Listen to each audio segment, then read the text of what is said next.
முதல்ல வந்து இயேசு ஜீசஸ் அப்படின்னா அவர் வந்து கிறிஸ்டின்ஸோட கடவுள் அப்படின்னு யாருமே நினைக்காதீங்க.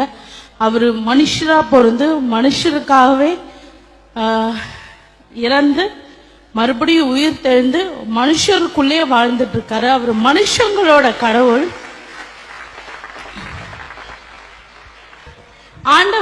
ஆண்டவரை நான் எப்படி அறிஞ்சேன் அப்படின்னு நான் சொல்லணும்னா, நான் வந்து ஒரு ஹிந்து ஃபேமிலி தான் நான். அண்ட் நாங்கள் நம்பூத்ரிஸ். ஸோ வந்து நான் ஹிந்து அப்படின்றதுல நான் ரொம்ப பெருமைப்பட்டேன். அண்ட் உண்மையாக சொல்லணுன்னா எனக்கு ஒரு கிறிஸ்டின் ஃப்ரெண்ட் கூட கிடையாது. ஏன்னா எங்கள் வீட்டுக்கு வந்து கிறிஸ்டின் ஃப்ரெண்ட்ஸ் யாராவது வந்துட்டு போனாங்கன்னா எங்கள் பாட்டி வந்து தண்ணி தெளிப்பாங்க அந்த இடத்துல. அண்ட் அவங்களோட சேராத, ஏன்னா அவங்க உன்னை மாத்திடுவாங்க அப்படிலாம் சொல்லுவாங்க. அதனால உண்மையாலுமே எனக்கு வந்து ஜீசஸ் தெரியாது. ஸ்டோரி தெரியும், பட் ஆனால் ரொம்ப டீப்பாலாம் தெரியாது. அண்ட் நானே சொல்லுவேன், அவரே கடவுள் தானே, அவரையே ஏன் அவர் காப்பாத்திக்கல அப்படியெல்லாம் ரொம்ப திமிரா ஆணவமா பேசியிருக்கேன். பட் என்னோட அம்மா வந்து சென்ட்ரல் சர்வேல தான் ஒர்க் பண்ணிட்டு இருந்தாங்க. அம்மா வந்து டிரைவ் பண்ணி என்னை குழந்தை ஷூட்டிங்ல விட்டுட்டு டிரைவ் பண்ணி மறுபடியும் ஆஃபீஸ் போயிட்டு வந்து என்னை கூட்டிட்டு வந்து வீட்டில் விட்டுட்டு என்னை காலேஜில் விட்டு இப்படியெல்லாம் தான் இருப்பாங்க. அவ்வளோ ஆக்டிவாக இருப்பாங்க. பட் ஒரு நாள் அம்மாவுக்கு உடம்பு சரியில்லை. ஸோ நாங்கள் டிரைவ் பண்ணிட்டு அம்மா வந்து ஹாஸ்பிட்டலுக்கு போயிட்டு நானும் அம்மாவும் இருக்கோம். ஹாஸ்பிட்டலில் வந்து அம்மா வந்து திடீர்னு அட்மிட் பண்ணணும்னு சொல்லிட்டாங்க. வென்டிலேட்டரில் போட்டாங்க. ஸ்டெராய்டு இன்ஜெக்ஷன் கொடுக்கணும்னு சொன்னாங்க. கொடுங்கன்னா அதனால கிட்னி ப்ராப்ளம் ஆயிடுச்சு. ஆனால் அந்த கிட்னி ப்ராப்ளம் ஆனதுனால டயாலிசிஸ் பண்ணும். இது எல்லாமே ஒரு 3-4 நாள் கேப்பில் நடக்குது. ஸோ நான் வந்து வேண்டாத கடவுளே இல்லை. அண்ட் நான் பண்ணாத விஷயமே இல்லை. பாலாபிஷேகம் பண்ண, அங்க பிரதர்ஷனம் பண்ண, எல்லாமே பண்ண, விரதம் இருந்தேன், எல்லாமே பண்ணேன். பட் ஆனால் 4 நாள் 47 நாள் ஆச்சு. ஆனால் அம்மாவுக்கு வந்து இன்னும் நினைவு திரும்பல. வென்டிலேட்டர்லேருந்து எடுப்பாங்க, மறுபடியும் எமர்ஜென்சி வென்டிலேட்டர் போட்டுருவாங்க. இதே ப்ராப்ளம் தான்.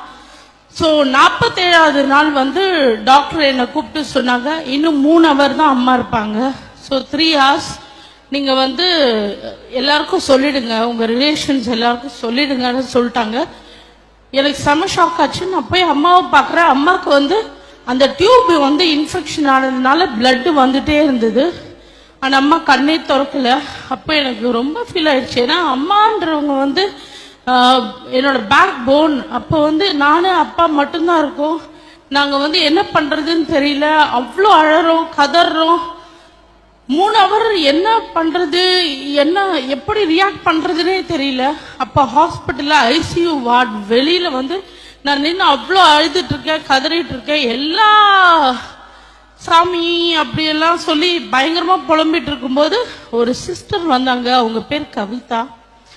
அண்ட் அவங்க வந்து என்கிட்ட வந்து சொன்னாங்க, இந்த மாதிரி நீங்க ஏன் ஜீசஸை பிலீவ் பண்ணக்கூடாது அப்படின்னு ஃபர்ஸ்ட் டைம் கேட்டாங்க. அப்போ நான் சொன்னேன், என்னங்க நான் வந்து பரம்பரையா இருக்கேன், எங்க கடவுளே வந்து காப்பாத்தல. நான் வந்து அவரெல்லாம் வந்து பயங்கரமா திட்டுவேன். என் ஃப்ரெண்ட்ஸ் கூட இல்லை எனக்கு. நான் அவரை இப்போ கூப்பிட்டு அவர் எப்படிங்க வருவாரு, அது எப்படி அவர் பண்ணுவாரு எல்லாம் கேட்டேன். அப்போ அவங்க சொன்னாங்க, கிடையாது, ஜீசஸ்ன்றவர் ஒரு ஒவ்வொன்றுக்கும் ஒவ்வொரு ஸ்பெஷாலிட்டி இருக்கு. கண்ணுனா கண் டாக்டர் தான் பார்க்கணும், ஹார்ட்னா கார்டியாலஜிஸ்ட பார்க்கணும், நெஃப்ரோ, அந்த மாதிரி ஒவ்வொருத்தர் இருக்காங்க. உயிரை காக்கிற கடவுள் வந்து ஜீசஸ், அவர் தான் அதுக்கு ஸ்பெஷாலிட்டி. அதனால நீங்க வந்து பிலீவ் பண்ணுங்க அப்படின்னு சொன்னாரு. பட் எனக்கு வந்து எனக்கு பிலீஃப் இல்லை இல்லையா, அதனால எனக்கு தெரியாது. அப்போ அவங்க சொன்னாங்க, இந்தாங்க பைபிள், நீங்க வாசிங்க, கடவுள்கிட்ட அம்மாவை ஒப்பு கொடுக்குறேன், நான் நம்புறேன், இதை சாட்சியா எல்லார்ட்டையும் சொல்றேன் அப்படின்னு சொல்லுங்க. அவர் வந்து உங்களை அங்க பிரதர்ஷனம் பண்ண சொல்ல, மலை ஏறி வர சொல்ல, அவர் எதுவுமே பண்ண சொல்ல, பிலீவ் பண்ணுங்க அவ்வளவுதான் அப்படின்னு தான் சொல்றாரு.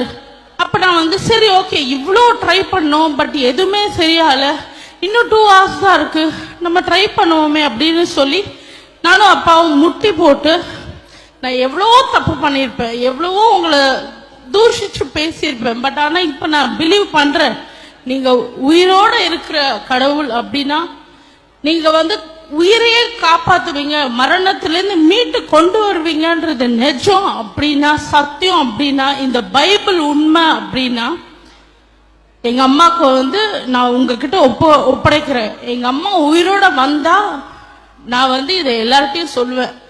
பட் எங்க அம்மாவுக்கு ஏதாவது ஆச்சுன்னா உங்களால தான் எல்லாரும் சொல்லுவேன். ஏன்னா எங்க அம்மா வந்து இந்த ஸ்டேஜ்ல இருக்காங்க. ஒருவேளை நான் இங்க போனதுனால தான் எங்க சமையலாம் கோவிச்சுக்கிச்சோ, எங்க குலதெய்வம் வந்து பொங்கிடுச்சோ அப்படியெல்லாம் நான் சொல்லுவேன். அப்படியெல்லாம் பயங்கரமா அவரை பேசினேன். அண்ட் பைபிள் எப்படி படிக்கிறதெல்லாம் எனக்கு தெரியாது. ஸோ நடுவில் பேஜ் ஓப்பன் பண்ணுவேன், படிப்பேன். அண்ட் நடுவில் பேஜ் ஓப்பன் பண்ணுவேன். பட் ஒவ்வொரு வாக்கு தத்துவத்துமே ஒவ்வொரு நம்பிக்கை ஊட்டுற மாதிரி இருந்து. பட் ஆனால் நான் நினைப்பேன், என்ன சொல்ல வராரு இவரு அப்படியெல்லாம் பேசியிருந்தேன். டாக்டர் வந்து மேலே வாங்கன்னு கூப்பிட்டாரு. எனக்கும் அப்பாவுக்கும் செம்ம பயம், என்ன சொல்ல போறாரு அப்படின்னு. சரி நானும் அப்பாவும் மேலே போனோம். டாக்டர் வந்து அவர் பேரு ஹென்றி. ஸோ அவர் வந்து நீங்க போய் அம்மாவை பாருங்க அப்படின்னு நான் சொன்னாங்க. அப்ப நான் வந்து சரி அம்மாவை பார்க்கறதுக்கு நீங்க போங்கன்ற. அப்பா நீ போ, ஏன்னா 2 பேருக்குமே ஹோப் இல்லை. ஏன்னா 2 hours சொல்லியிருந்தாங்க. சரி 2 பேரும் போய் அம்மாவை பார்த்தோம். அப்போ அம்மா என்னை பார்த்து அப்படியே கேட்குறாங்க, எப்போ வீட்டுக்கு போகலான்னு கேட்குறாங்க. அண்ட் 3 hours எமர்ஜென்சியில் வென்டிலேட்டரில் வாயில வந்து பிளட் வந்துட்டு இருந்த என்னுடைய அம்மா என்னை பார்த்து கேட்குறாங்க, எப்போ வீட்டுக்கு போகலான்னு. இதை விட என்ன ஒரு பெரிய மிராக்கிள் வேணும். அண்ட் என் கூட அம்மா இன்னைக்கு வந்திருக்காங்க. அண்ட் இன்னைக்கு வரைக்கும் அம்மாக்கு வந்து அம்மா டயாலிசிஸ் பண்றாங்க. பட் ஆனா அம்மா உயிரோடு இருக்கிறது ஆண்டவரோட பெரிய கிருபை. அவர் வந்து அதிசயங்களை காண செய்வேன் அப்படின்னு சொன்னது வந்து எவ்வளவு பெரிய உண்மை. அந்த பைபிள்ல இருக்கிற ஒவ்வொரு வாக்குத்தத்தமுமே உண்மையான சத்தியம் அப்படின்றத நான் உணர்ந்தேன். கர்த்தர் பெரியவர். அவரை ருசிச்சு பாருங்க தெரியும், அவரை வேண்டி பாருங்க தெரியும். நான் சொல்றது உங்களுக்கு வந்து ஓகே அப்படியா ஆச்சரியமா இருக்கலாம். பட் நீங்க ஒரு வாட்டி முட்டி போட்டு கேளுங்களேன், எவ்வளோ பெரிய விஷயம்லாம் அந்த ஒரு முட்டியால வந்து சாதிக்க முடியும். அதனால ஒவ்வொரு நாளுமே நான் ஆண்டவருக்கு நன்றி சொல்றேன். எங்க அம்மா அப்பா கணேஷ் அண்ட் எங்க ஃபேமிலி எல்லாருமே ஆண்டவருக்கு நன்றி சொல்லிட்டே இருப்போம். அண்ட் ஒரு தெய்வ பிள்ளைய வந்து எனக்கு ஹஸ்பண்டா கொடுத்துருக்காரு. அதை விட என்னங்க சந்தோஷம். நான் ஏத்துக்கிட்டு அவரு ஏத்துக்கல அப்படியெல்லாம் இருக்கிறத விட நாங்க பாருங்க எவ்வளவு சந்தோஷமா இருக்கோம். ஸோ ஹாப்பியான எங்க ஃபேமிலிக்கு காரணமே வந்து ஜீசஸ் ஜீசஸ் ஜீசஸ்.